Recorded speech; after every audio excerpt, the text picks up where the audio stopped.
Donald Trump is losing ground with one of the most crucial groups in American politics, young voters. The cracks are widening, and the numbers tell a story that his campaign can't spin away.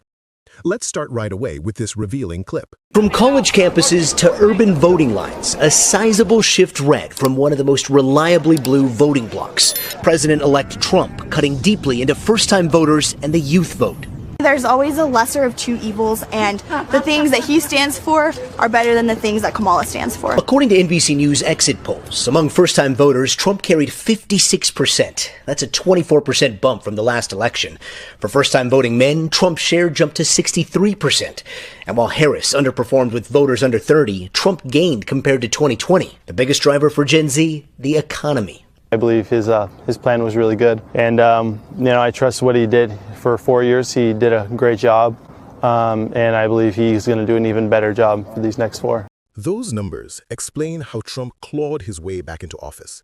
But numbers alone don't tell the whole story. Because while his base may have boosted him at first, disillusionment is spreading fast. Here's a quick moment that shows how far the narrative has drifted. Wouldn't try to interview her. I just try to have a conversation with her and hopefully get to know her as a human being. That was about Kamala Harris, but the real issue isn't who said what to her. It's how consistently Trump's own numbers have been underwater. Watch this. And just how consistent have Trump's ratings been? Yeah, okay. So this to me was the fascinating thing because, I come on either every Saturday or Sunday or sometimes like this weekend, both days, and I talk about, Trump's approval rating, he's underwater. I come up with some witty line or some line I think is witty, like he's more underwater than the Little Mermaid or something like that. And I decided to actually look, okay, how long has this dude been underwater? All right, so let's take a look at it. All right, negative net approval rating for Trump. Every single day in my aggregate polls since March 12th, in terms of number of days, 180 days in a row he has been underwater. That is basically half a year. Half a year straight in negative territory, and this is supposed to be Trump's comeback term. But the harshest judgment isn't coming from the media. It's coming from the very same young voters who once gave him a boost. Take a look. Super volatile young Trump voters delivered damning report card on first 8 months. With polling showing support for Donald Trump in freefall, young Trump voters were pressed by the New York Times to give the embattled president a report card after 8 months on the job. While not condemnatory, they were far from glowing. The Times held a focus group with 11 young adults between the ages of 28 and 33, focusing on the direction of the country under Trump. He was described as being reckless by one participant, while another identified as a Republican from Georgia, stating the way that he's been handling things recently, dictatorship.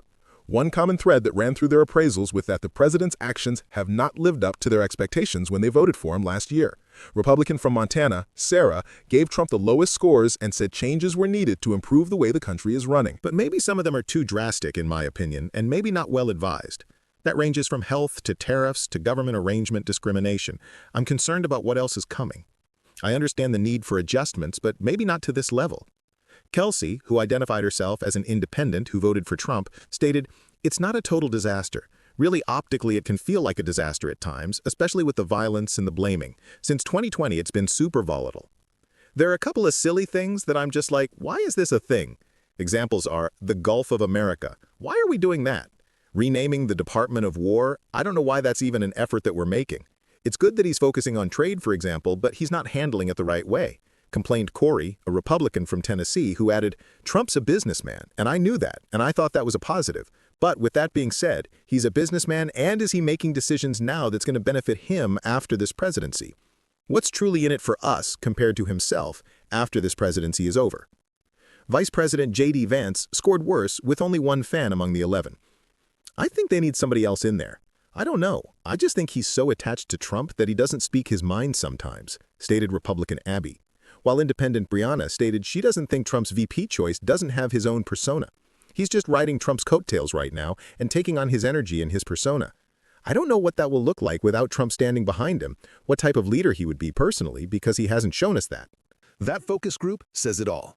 Disappointment, distrust, and doubts about both Trump and J.D. Vance. The very bloc that helped secure Trump's win is already souring on his second term. The verdict? Young voters are restless. They see an administration more focused on personal gain and culture war distractions than on real solutions. And when even Trump's so-called success story with youth support is cracking this early, the writing is on the wall. Thanks for watching. Subscribe to Frontline Democrats, tap the notification bell, and tell us in the comments, do you think young voters will abandon Trump for good, or can he spin this collapse into another illusion of strength?